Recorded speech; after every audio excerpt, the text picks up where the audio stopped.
Good afternoon students. आज हम लोग बात करेंगे अपना इसी में नेक्स्ट टॉपिक है हमारा यूनिट सेकंड में cognitive development and stages. Cognitive development stages and characteristics. ठीक है कि कॉग्निटिव डेवलपमेंट क्या होता है, इसकी स्टेजेस क्या है और इसकी कैरेक्टरिस्टिक्स क्या है, how we can use cognitive development in education. ठीक है, एजुकेशन फील्ड में कैसे उसका यूज कर सकते हैं।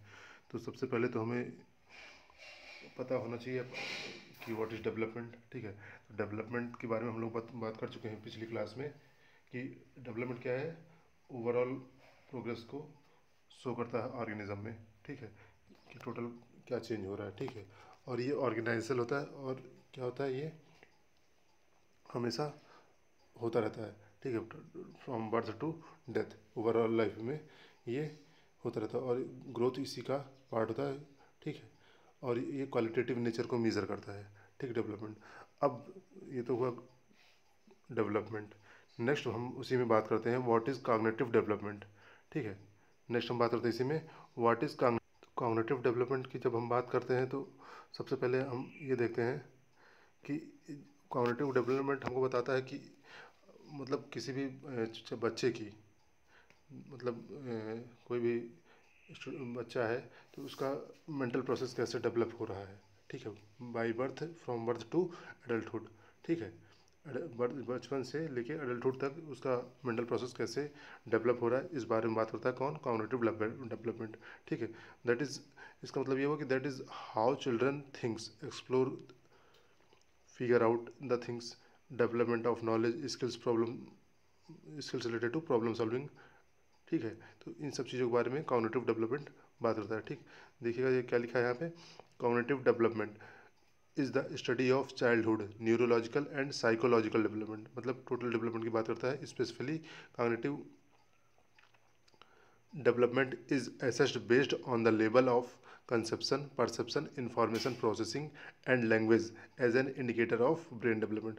ठीक है, तो जैसे हम इसमें ये देखते हैं कि बचपन से मतलब बच्चे के पैदा होने के बाद से एडल्टहुड तक जाने तक उसमें कैसे कैसे ओवरऑल चेंजेस हो रहे हैं। ठीक, कैसे वो चीज़ों को कंसेप्चुलाइज कर रहा है, कैसे उनको रिसीव कर रहा है, कैसे इन्फॉर्मेशन प्रोसेस कर रहा है और कैसे उसका लैंग्वेज का डेवलपमेंट हो रहा है।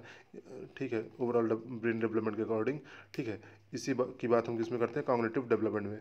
It is generally recognised that cognitive development progresses with age. ठीक है, as human awareness and understanding of the world increases from infancy to childhood and then again in to adolescence. ठीक, मतलब जैसे infancy से childhood और childhood से लेके adolescence या एडल्टहुड तक हम हमारी लाइफ साइकिल आगे बढ़ती है, हम ग्रो करते हैं।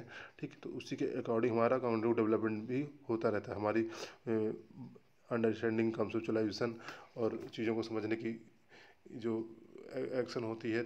ठीक है, और चीज़ों के प्रति जो रिएक्शन रहता है, हमारा इन्वायरमेंट के प्रति जो रिएक्शन रहता है वो चेंज होता जाता है। तो इसी के बारे में बात करता है cognitive development. The process of cognitive development was first described by Jean पियाजे in his theory of cognitive development. ठीक, यानी सबसे पहले ये थ्योरी किसने दी थी, जीन पियाजे ने। ठीक है, और उन्होंने इसको डिस्क्राइब किया था। ठीक, तो जो ये जीन पियाजे की थ्योरी थी कॉग्निटिव डेवलपमेंट की, इसमें इन्होंने 4 स्टेजेस बताए थे। ठीक है, डेवलपमेंट के 4 स्टेजेस बताए थे। ठीक, अब उन स्टेजेस पे जाने से पहले हम थोड़ा सा थ्योरी इसकी देख लेते हैं कि क्या है थ्योरी भाई। ठीक, the theory of cognitive development was established by Jean पियाजे and describes the development of cognition with age. ठीक है, मतलब कैसे कॉग्निटिव डेवलपमेंट होता है एज के साथ, इस बारे में बात की थी जीन पियाजे ने। While many aspects of the original theory of cognitive development have since been refuted, the objective characteristics associated with cognitive development remain valid.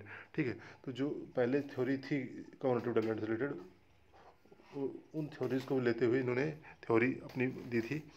ठीक है, such factors include the progression from the early perceptions and realization of object permanence during infancy to the development of logic and cause and effect relationship during childhood, and finally the creation of abstract through during adolescence.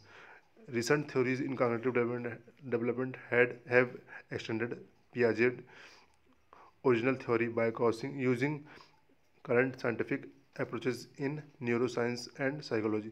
तो different different stage पे कैसे क्या changes आते हैं, इनकी बात अभी हम करेंगे। और आप लोगों ने देखा भी होगा, जैसे अभी कोई बच्चा है, उसके लिए उसकी दुनिया अगर वो 0 to 1 ईयर का है तो सारी उसकी दुनिया उसकी माँ तक सीमित रहती है।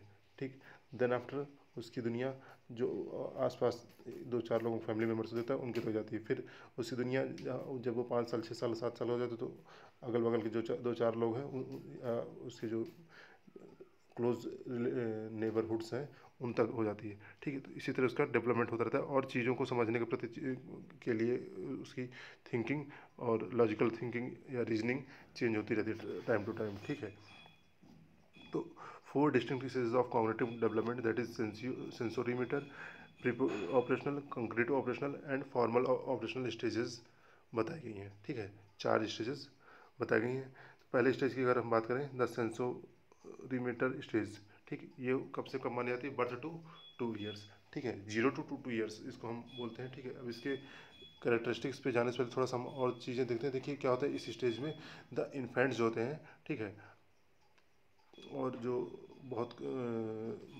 मान लीजिए इन्फेंट्स थोड़ा बड़े वाले, ठीक है, वो अपने उनकी जो समझ जो है या थिंकिंग कैसे वर्क करती है उनकी आंखों के थ्रू, ठीक है, हमें जो समझ में आती है, ईयर्स के थ्रू, हैंड्स के थ्रू, अदर सेंसोमीटर इक्विपमेंट्स के थ्रू। ठीक, यानी जो ऑर्गन्स होते हैं हमारे पास उनके थ्रू उनका सेंसिटिव सेंसरी डेवलपमेंट हमको समझ में आता है। ठीक है,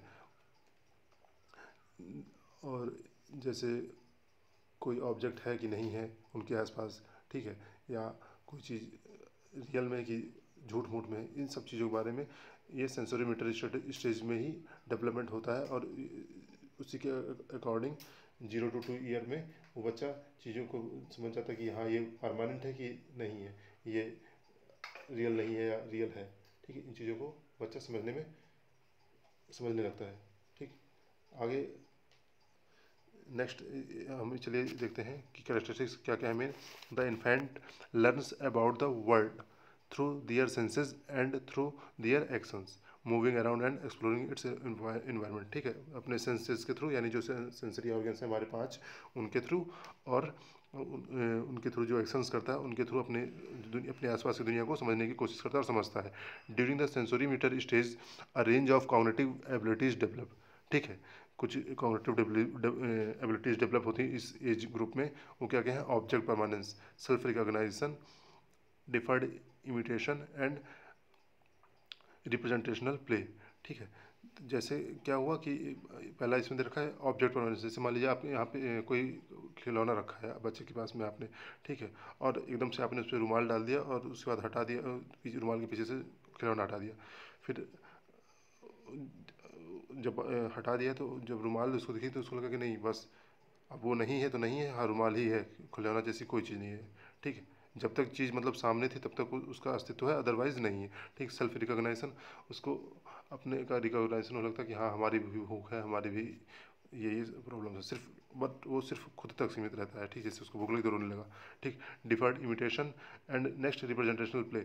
ठीक, जैसे वो मतलब भूखा है तो रोने लगेगा, हाथ पाँव इधर उधर मारेगा। ठीक, अपनी मदर को दिखाएगा तो खुशी का एक्शन शो करेगा। ठीक, they relate to the emergence of the general symbolic function which is the capacity to represent the word mentally.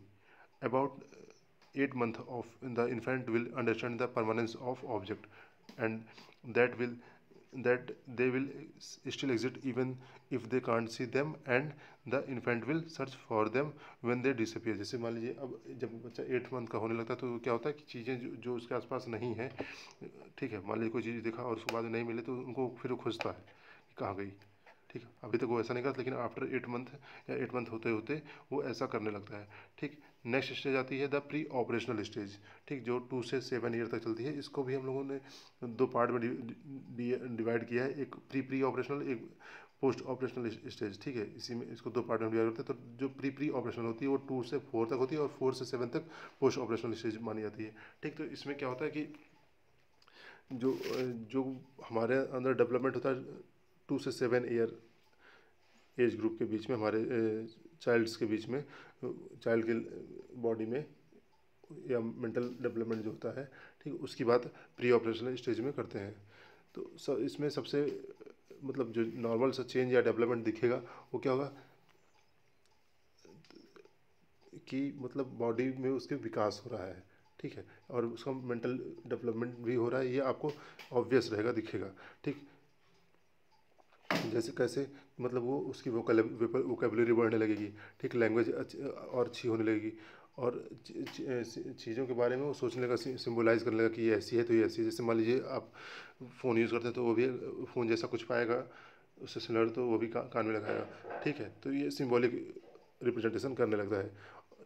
मतलब इसमें क्या होता है, the most obvious change in is the increase in mental representation of the child, ठीक। जो child होता है उसके मेंटल रिप्रेजेंटेशन में चेंजेस आने लगते हैं। और क्या होता है कि चाइल्ड ग्रेजुअली जो उसके आसपास की चीज़ें होती हैं उनके प्रति डेवलप अपना स्पेसिफिक चेंज को डेवलपमेंट करता है, और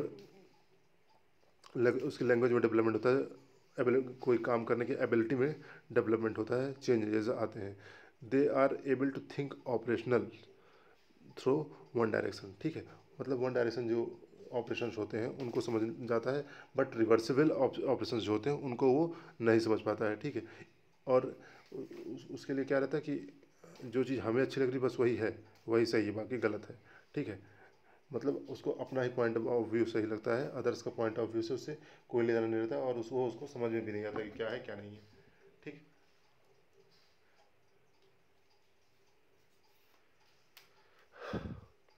तो क्या है इसमें प्री ऑपरेशनल स्टेज की अगर करेक्टरिस्टिक हम देखें तो toddlers and young childrens acquire the ability to internally represent the word through language and mental imaginary, ठीक है। अपनी इमेजनरी दुनिया के सोच के अलावा के थ्रू और लैंग्वेज के थ्रू वो दुनिया वर्ड को डिस्क्राइब करना सीखने लगते हैं। During this stage young children can think about things symbolically, ठीक है, थिंग्स को सिम्बोलिकली रिप्रेजेंट कर लेते हैं और उनके बारे में सोचने लगते हैं। This is the ability to make one thing such as a word और an object stand for something other than itself. A child's thinking is dominated by how the word looks, not how the word is, ठीक है। तो उसकी thinking इस बात पे ज़्यादा focus कर रहती है कि दुनिया कैसी दिख रही है, कैसी है, नहीं इससे कोई मतलब नहीं, कैसी दिख रही है, मतलब उसको अपना पॉइंट ऑफ व्यू समझ में आता है, वही जो भी बात की थी, सामने वाले के पॉइंट ऑफ व्यू से उसको कोई लेना देना नहीं रहता है।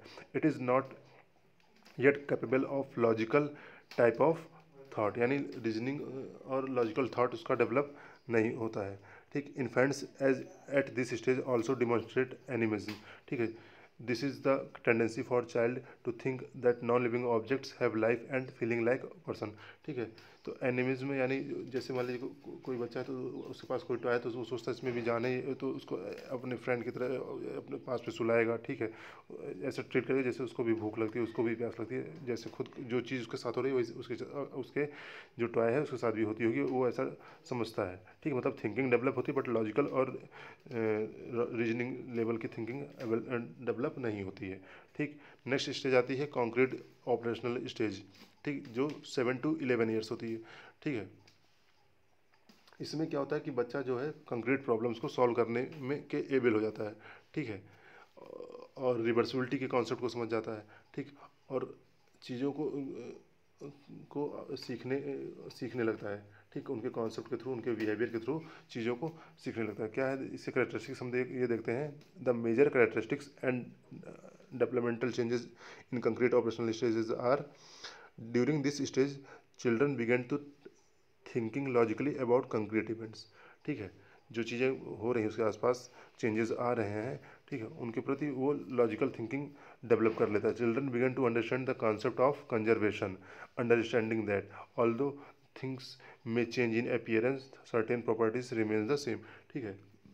जैसे मान लीजिए आप बच्चे को बर्फ़ और पानी दीजिए तो वो समझ जाएगा कि हाँ ये दोनों है एक ही चीज़, ठीक, लेकिन बस ये इनका रूप चेंज है, ठीक है, और ये एक दूसरे में कन्वर्ट हो सकती हैं। तो वही कन्वर्जन की और कंजर्वेशन की प्रॉपर्टी को वो समझने लगता है, ठीक। During this stage child can mentally reverse things, ठीक, जैसे कोई पजल है उसको सही कर लेगा, कोई पिक्चर है उसको सही कर लेगा, और रिवर्स ऑर्डर में काउंटिंग करना है वो सही कर लेगा, ठीक है। ये सब चीज़ें उसमें डेवलप हो जाती है। During this stage children also become less egocentric and begin to think about how the other people might think and feel, ठीक। तो वही जो ईगोसेंट्रिक था वो, ठीक है, जो अपनी ही दुनिया उसको लगती थी, अपनी बात उसको सही लगती थी। तो अब उसके साथ क्या होता है कि जैसे वो अपने आसपास के लोगों की भी बात को समझता है और उनकी पॉइंट ऑफ व्यू को इंपॉर्टेंस देने लगता है। The formal operational stage next आती है, ठीक है, that is after age of 11 और 12 ईयर्स एंड ओवर एडल्टहुड, ठीक है। तो इसमें क्या होता है कि 11 ईयर्स लेके एडल्टहुड तक की बात करता है, ठीक है। इसमें चाइल्ड एब्स्ट्रैक्ट प्रॉब्लम्स को सॉल्व करना सीख जाता है और उसकी साइंटिफिक लॉजिकल थिंकिंग और अप्रोच उसमें डेवलप होने लगता है, ठीक। इसके कैरेक्टरिस्टिक्स क्या क्या हैं उनको हम देखते हैं। Concrete operations are carried out on things, whereas formal operations are carried out on ideas. Formal operations through thought is entirely freed from physical and perceptual constraints. During this stage, adolescents can deal with abstract ideas. That example, no longer needing to think about slicing up cakes or sharing sweets to understand division और fraction, ठीक है। तो जैसे हम बचपन में उसको सिखाते हैं फ्रैक्शंस को बताने के लिए, केक्स के पार्ट करके दिखाते हैं, स्लाइस के पार्ट करके दिखाते हैं, तो वो समझाने के लिए वो उसकी ज़रूरत नहीं थी, वो जनरली अपने आप ही समझने लगता चीज़ों को। They can follow the form of an argument without having to think in terms of specific examples, ठीक है। वो अपने आसपास की चीज़ों के प्रति अपना पॉइंट ऑफ व्यू बताने लगता है, ठीक है, और उसके रिलेटेड स्पेसिफिक एग्जाम्पल भी देने लगता है। Adolescents can deal with hypothetical problems with many possible solution. For example, if asked what would happen if money were abolished in 1 hours time, they could speculate about many possible consequence, ठीक है। जैसे अगर एकदम से सारी money खत्म हो जाए 1 घंटे में तो क्या होगा, ठीक है। तो उससे रिलेटेड वो जवाब देने लगते हैं। तो अब ये तो कॉग्निटिव डेवलपमेंट और उसके स्टेजेस की बात हो गई, कैरेक्टरिस्टिक्स हो गई, क्या हो गई उनकी, क्या क्या कैरेक्टरिस्टिक्स हैं, ये बात हो गई। अब इसका एजुकेशन में कैसे यूज होता है, क्या यूज होता है, थोड़ा सा हम इस पर भी डिस्कस करते हैं। पहला पॉइंट हमारा ये कि focus on process of teaching and learning, ठीक है। ये क्या करता है, फोकस करता है टीचिंग और लर्निंग प्रोसेस पे फोकस करता है, ठीक। तो इसमें क्या रहता है कि टीचर को ये ध्यान देना चाहिए कि स्टूडेंट की अंडरस्टैंडिंग कैसी है और वो किस तरह आंसर दे रहा है, ठीक। That is teacher should emphasis the students understanding and process they use to get the answer, ठीक है। मतलब उनके आंसर देने का प्रोसेस क्या है, ठीक। दूसरी बात यह कि लर्निंग जो है टीचर सेंटर्ड नहीं होनी चाहिए, स्टूडेंट सेंटर्ड लर्निंग होनी चाहिए, ठीक है। इंडिविजुअल डिफरेंसेस जो है उनको भी एक्सेप्ट करना चाहिए।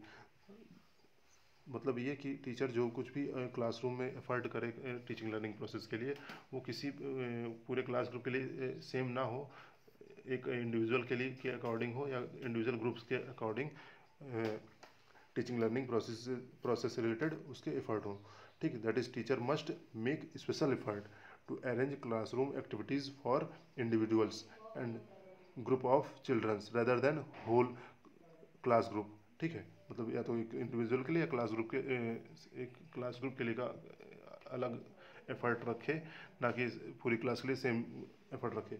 और अप्रोच कैसा होना चाहिए टीचिंग लर्निंग का, प्रॉब्लम सॉल्विंग बेस्ड लर्निंग होनी चाहिए, ठीक। इंडक्टिव अप्रोच और डिस्कवरी लर्निंग के ऊपर हमें ज़्यादा ध्यान देना चाहिए। तो ये कुछ पॉइंट्स थे कॉग्निटिव डेवलपमेंट थ्योरी से रिलेटेड पियाजे से, ठीक है, जो आज हम लोगों ने डिस्कस किया। नेक्स्ट क्लास में इसके आगे हम डिस्कस करेंगे अपना next topic. So thank you class. अगर कोई डाउट हो आप लोगों को तो कमेंट में या पर्सनल मैसेज करके आप लोग पूछ सकते हैं, बट जो पॉइंट्स आप लोगों को दिए जा रहे हैं इसको पढ़िए और समझने की कोशिश करिए। जो डाउट हो किसी भी पर्टिकुलर पॉइंट से या किसी कीवर्ड से तो वो पूछिए ज़रूर, ठीक। Okay class, thank you.